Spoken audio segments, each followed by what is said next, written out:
Chapter 17.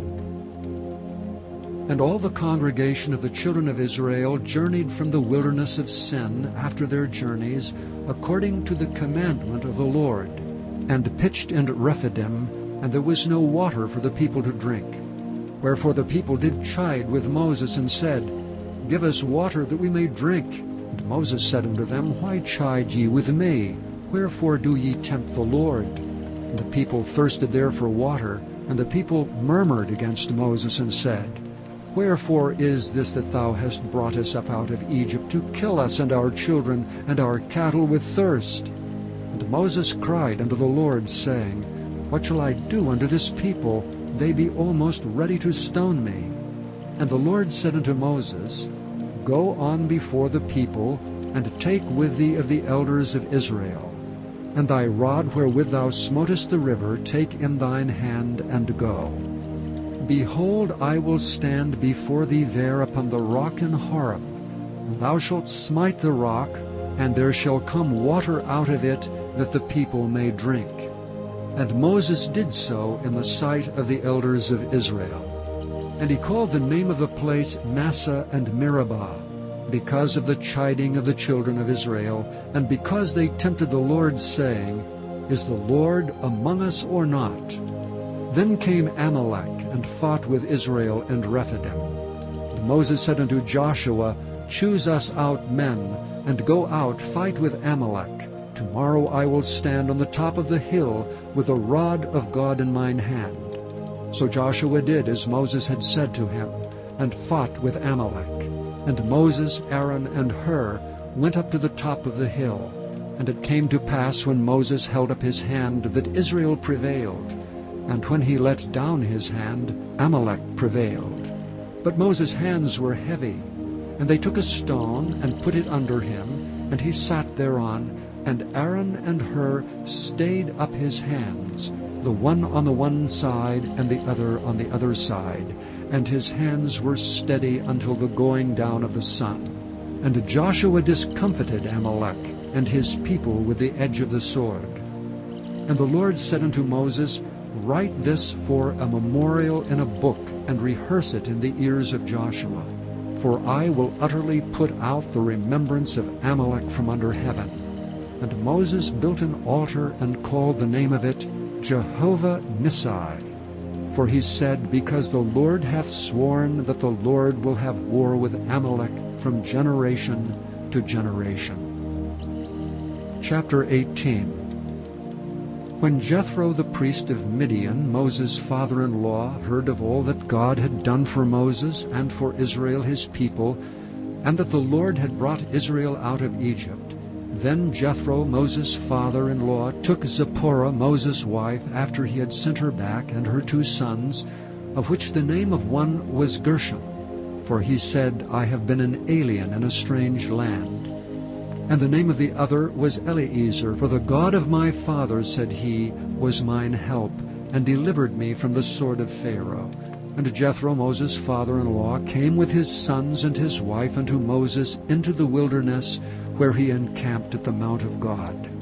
And he said unto Moses, I thy father-in-law Jethro am come unto thee, and thy wife and her 2 sons with her. And Moses went out to meet his father-in-law, and did obeisance, and kissed him. And they asked each other of their welfare, and they came into the tent. And Moses told his father-in-law all that the Lord had done unto Pharaoh, and to the Egyptians for Israel's sake, and all the travail that had come upon them by the way, and how the Lord delivered them.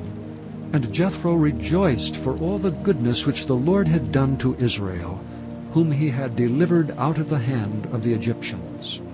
And Jethro said, Blessed be the Lord, who hath delivered you out of the hand of the Egyptians, and out of the hand of Pharaoh, who hath delivered the people from under the hand of the Egyptians.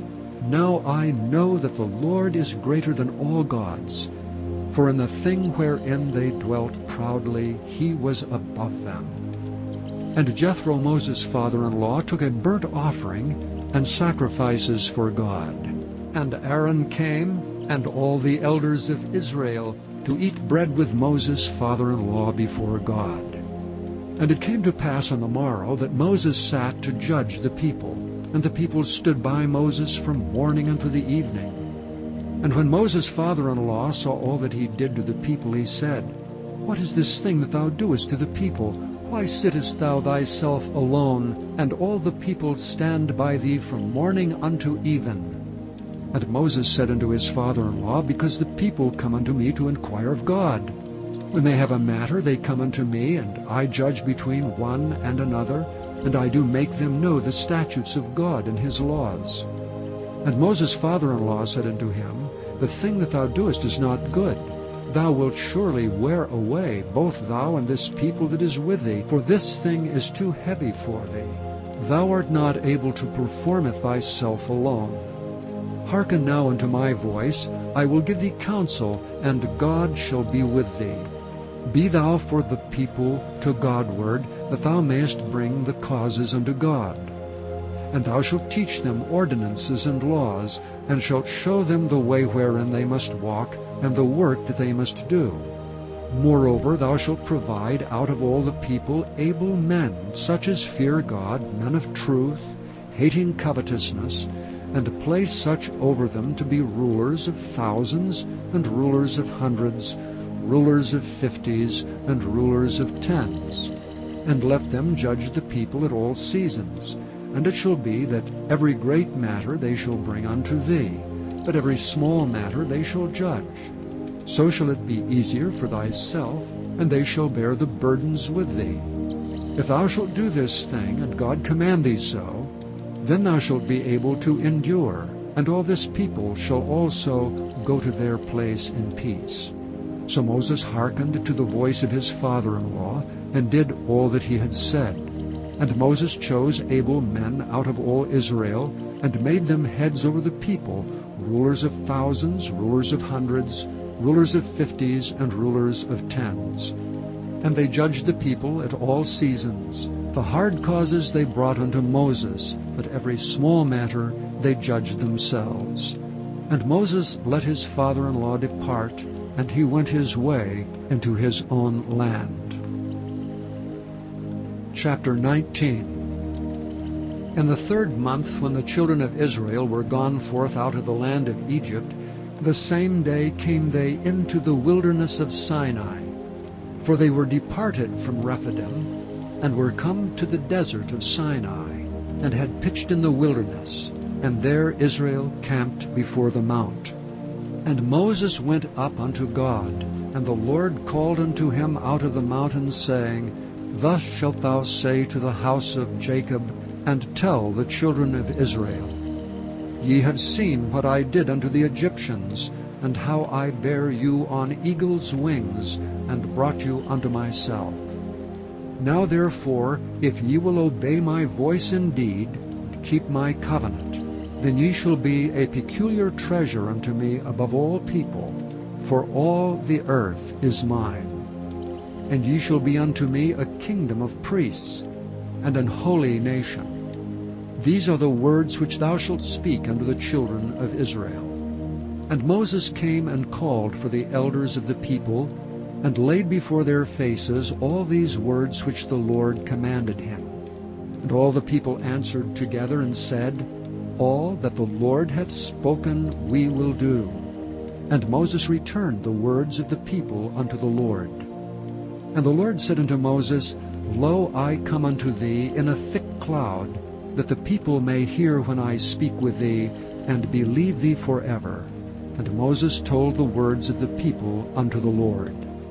And the Lord said unto Moses, Go unto the people, and sanctify them today and tomorrow, and let them wash their clothes, and be ready against the 3rd day. For the 3rd day the Lord will come down in the sight of the people upon Mount Sinai. And thou shalt set bounds unto the people round about, saying, Take heed to yourselves, that ye go not up into the mount, or touch the border of it. Whosoever toucheth the mount shall be surely put to death. There shall not be an hand touch it, but he shall surely be stoned or shot through, whether it be beast or man, it shall not live. When the trumpet soundeth long, they shall come up to the mount. And Moses went down from the mount unto the people, and sanctified the people, and they washed their clothes. And he said unto the people, Be ready against the third day, come not at your wives. And it came to pass on the third day in the morning that there were thunders and lightnings, and a thick cloud upon the mount, and the voice of the trumpet exceeding loud, so that all the people that was in the camp trembled. And Moses brought forth the people out of the camp to meet with God. And they stood at the nether part of the mount. And Mount Sinai was altogether on a smoke, because the Lord descended upon it in fire. And the smoke thereof ascended as the smoke of a furnace, and the whole mount quaked greatly. And when the voice of the trumpet sounded long, and waxed louder and louder, Moses spake, and God answered him by a voice. And the Lord came down upon Mount Sinai, on the top of the mount. And the Lord called Moses up to the top of the mount, and Moses went up. And the Lord said unto Moses, Go down, charge the people, lest they break through unto the Lord to gaze, and many of them perish. And let the priests also which come near to the Lord sanctify themselves, lest the Lord break forth upon them.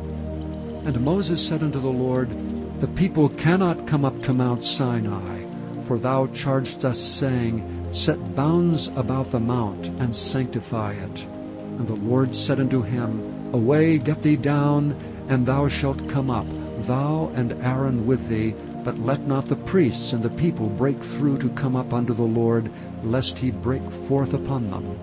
So Moses went down unto the people, and spake unto them. Chapter 20. And God spake all these words, saying, I am the Lord thy God, which hath brought thee out of the land of Egypt, out of the house of bondage. Thou shalt have no other gods before me. Thou shalt not make unto thee any graven image, or any likeness of anything that is in heaven above, or that is in the earth beneath, or that is in the water under the earth. Thou shalt not bow down thyself to them, nor serve them. For I, the Lord thy God, am a jealous God, visiting the iniquity of the fathers upon the children unto the third and fourth generation of them that hate me, and showing mercy unto thousands of them that love me and keep my commandments. Thou shalt not take the name of the Lord thy God in vain, for the Lord will not hold him guiltless that taketh his name in vain. Remember the Sabbath day to keep it holy. 6 days shalt thou labor and do all thy work. But the 7th day is the Sabbath of the Lord thy God. In it thou shalt not do any work, thou, nor thy son, nor thy daughter, thy manservant, nor thy maidservant, nor thy cattle, nor thy stranger that is within thy gates. For in 6 days the Lord made heaven and earth, the sea, and all that in them is, and rested the 7th day. Wherefore the Lord blessed the Sabbath day, and hallowed it. Honor thy father and thy mother, that thy days may be long upon the land which the Lord thy God giveth thee. Thou shalt not kill. Thou shalt not commit adultery. Thou shalt not steal. Thou shalt not bear false witness against thy neighbor. Thou shalt not covet thy neighbor's house. Thou shalt not covet thy neighbor's wife, nor his manservant, nor his maidservant, nor his ox, nor his ass, nor anything that is thy neighbor's. And all the people saw the thunderings and the lightnings, and the noise of the trumpet, and the mountains smoking. And when the people saw it, they removed and stood afar off. And they said unto Moses, Speak thou with us, and we will hear, but let not God speak with us, lest we die. And Moses said unto the people, Fear not, for God is come to prove you, and that his fear may be before your faces, that ye sin not. And the people stood afar off, and Moses drew near unto the thick darkness where God was. And the Lord said unto Moses, Thus thou shalt say unto the children of Israel, Ye have seen that I have talked with you from heaven. Ye shall not make with me gods of silver, neither shall ye make unto you gods of gold. An altar of earth thou shalt make unto me, and shalt sacrifice thereon thy burnt offerings and thy peace offerings, thy sheep and thine oxen. And all places where I record my name, I will come unto thee, and I will bless thee. And if thou wilt make me an altar of stone, thou shalt not build it of hewn stone. For if thou lift up thy tool upon it, thou hast polluted it. Neither shalt thou go up by steps unto mine altar, that thy nakedness be not discovered thereon.